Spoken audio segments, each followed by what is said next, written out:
nice. What beauty, what design, what great British craftsmanship. What a pity it won't work. It's a cross between a lighter and a self-service crematorium, but it's very, very nice.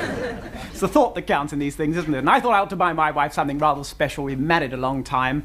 I thought perhaps a big bunch of flowers or a wedding ring, something like that. So I slipped over to Paris, and they got some beautiful things in the shops there, you know. Beautiful. Unfortunately, none of them would speak to me. So I spoke to one of them, one of the beautiful assistants. I said, "Excuse me," I said, "I'd like to buy a present." She said, "Oui, monsieur, is it for your wife, or would you like something a little more expensive?"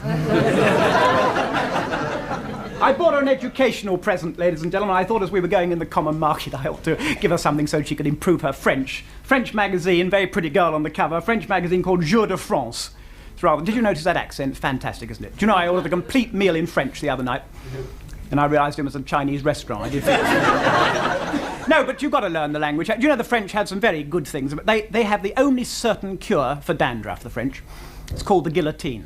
And these magazines are lovely. We have one at home. But this one my wife likes particularly because of the household hints they have, you know. And there's a household hint here. It says, "Why not try putting garlic in baby's bottle? Not only will it make him healthier, but you're about to find him a lot easier in the dark."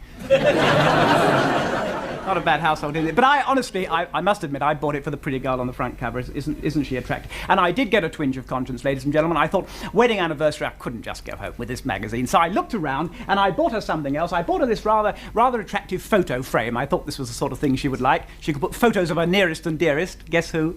You're absolutely right. I heaped these presents upon her, and she wasn't at all pleased. I was very unhappy, and so was she. She said, "What would I want with an empty photo frame?" She said, "That's no good to me." I said, "All right, darling, you just have the magazine, but don't be surprised if I keep the pretty girl on the cover."